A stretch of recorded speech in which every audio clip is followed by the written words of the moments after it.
ஓம் சாய்ராம். எனதருமை பிள்ளையே, இன்று செவ்வாய்க்கிழமை. இந்த நாளில், இந்த அற்புதமான நாளில் நீ என்ன வேண்டினாலும் முருகனின் அருளால் அதிசயம் நடக்கும். இந்த நாளில் நீ சுறுசுறுப்பாக இருக்க வேண்டாமா?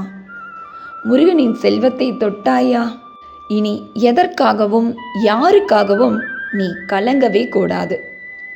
இனி எதுவும் நடக்கவே நடக்காது என்று இருட்டில் இருந்த உன் வாழ்க்கை இனி வெளிச்சத்தை நோக்கி பிரகாசமாக நகர்ந்து கொண்டிருக்கிறது. இப்பொழுதெல்லாம் சில நாட்களாகவே நீயே உணர்ந்திருப்பாய். முருகனின் அருளால் உன் தேவைகள் ஒவ்வொன்றாக பூர்த்தி ஆவதை உன் மனம் என்னவோ ஏற்க மறுத்து கொண்டிருக்கிறது. ஏன்னா இடையிடையில் சில பெரிய பிரச்சனைகளை பார்த்ததால். ஆனால் நீயே சொல், அந்த பிரச்சனைகளை கண்டு நீதான் பயந்தாய். இது ஆகிவிடுமோ அது ஆகிவிடுமோ என்று. ஆனால் அதை என்னவோ வந்த சுவடே தெரியாமல் முருகன் விரட்டி விட்டார் என்பதை உணர்ந்தாயா?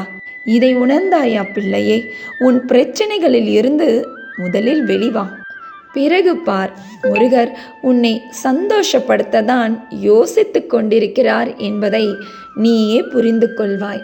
உன் வாழ்க்கையில் இருந்த அத்தனை எதிர்மறை ஆற்றல்களையும் நீக்கி நேர்மறையான ஆற்றல்களை புதிதாக உனக்குள் புகுத்தவே, உனக்கு உதவி செய்திடவே வந்துவிட்டார் உன் அப்பன் முருகன். விழித்துக்கொள், அவரை பிடித்துக்கொள். எண்ணியதெல்லாம் நிறைவேறும் இந்த அற்புத நாளில் அவரை தியானி. நாள் முழுவதும் ஓம் சரவண பவ என்று சொல்லிக்கொண்டே இரு. அது போதும். எந்த ஒரு விஷயமானாலும் கைவிடாமல் தொடர்ந்து முயற்சி செய்து கொண்டே இரு. நல்ல நல்ல விஷயங்கள் நடக்க தொடங்கிவிட்டது. நீ எந்த அளவுக்கு அவரின் நாமத்தை உச்சரித்து தியானம் புரிகிறாயோ அந்த அளவிற்கு உன் பெரிய பிரச்சனை ஒன்றிலிருந்து நீ நிச்சயம் வெளிவருவாய். உன் கோரிக்கையை முருகனின் பாதத்தில் சமர்ப்பணம் செய். அவர் பார்த்து கொள்வார். வேல் வேல் முருகா, வெற்றிவேல் முருகா என்று மனதுக்குள் சதா இன்று முழுவதும் சொல்லிக்கொண்டே இரு. அவரின் நாமத்தை சொல்லி உன் இன்றைய வேலைகளையும் முடித்துக்கொள். உன்னை நிராகரித்தவர்கள் அத்தனை பேரையும் உன்னுடன் பேச காத்திருக்கும் நிலையை நீ உருவாக்க வேண்டாமா? அதுவும் உன்னுடைய ஒரு வகையான வெற்றிதானே.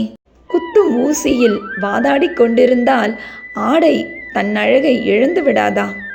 அதுபோல்தான் நீ யாரிடமும் எதற்காகவும் எந்த ஒரு விஷயத்திற்காகவும் வாதாட தேவையில்லை. நான் இருக்கிறேன். என்னிடம் விட்டுவிட அனைத்தையும்.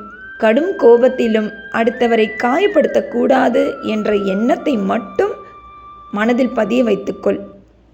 இதுவரை நீ வாழ்ந்த வாழ்வை அழிக்கவும் முடியாது. இனி நீ வாழப்போகும் வாழ்வை நீயும் அறிய முடியாது. சரிதானே? ஆனால் இதுவரை நீ பார்த்த துன்பங்களில் கற்றுக்கொண்ட பாடங்கள் தான் உன் வாழ்வை கடக்க உதவும் என்பதை புரிந்து கொள். பணக்காரனாக வாழ ஆசைப்படாமல் உன் மரணம் வரை கடவுளை தவிர யாரிடமும் எதற்காகவும் கையேந்தாமல் வாழ மட்டும் ஆசைப்படு. உனக்கு வேண்டிய செல்வத்தை சரியான நேரத்தில் சரியான காரணத்துடன் உன்னிடம் வந்தடையும்படி செய்கிறேன். நீயும் கோடீஸ்வரர்களுக்கு மத்தியில் தான் வாழப்போகிறாய் என்பதை புரிந்து கொள். கவலைப்படாதே, உன்னை சரி செய்து கொண்டு வருகிறேன். அதனால்தான் இந்த தாமதமானாலும் நீயே வியக்கும் அளவு அற்புதம் காத்து கொண்டிருக்கிறது. அதுவும் இன்னும் சில நாட்களில். உன் வாழ்க்கையை கெடுக்கும் 3 விஷயங்களை மட்டும் நீ தள்ளி வை. 1, உன் கூடவே இருக்கும் நம்பிக்கை துரோகிகள். 2, தூரத்தில் இருந்தாலும் உன்னை பற்றி புறம் பேசும் உறவுகள். 3, யாரிடம் எங்கே எப்படி பேச வேண்டும் என்று யோசிக்காமல் மனதில் பட்டதையெல்லாம் உளறிவிடும் உனது வாய். இதை செய்தாலே போதும். மேலும் எப்பொழுதெல்லாம் உன்னால் முடியுமோ யாராவது ஒருவருக்கு வயிறு நிரம்ப உணவு கொடு. முடிந்தால் உன் கையால் செய்ததை கொடு அல்லது வாங்கி கொடு. அது உன் கர்ம வினைகளை, உன் பாவங்களை கழிக்க உதவி செய்யும். இந்த செவ்வாய்க்கிழமையில் முருகனின் செல்வத்தை தொட்டாய்தானே? இன்னும் 2 மணி நேரத்தில் நீ சில நாட்களாகவே போராடி கொண்டிருக்கும் பணத்தொகை உன் கைக்கு வரும். நீயும் உன் குடும்பமும் சந்தோஷமாக வாழ்வீர்களாக. இன்றும் என்றும் என்றென்றும் உன் சாயப்பா உன் அருகில். வாழ்க வையகம், வாழ்க வளமுடன். ஜெய் சாய்ராம்.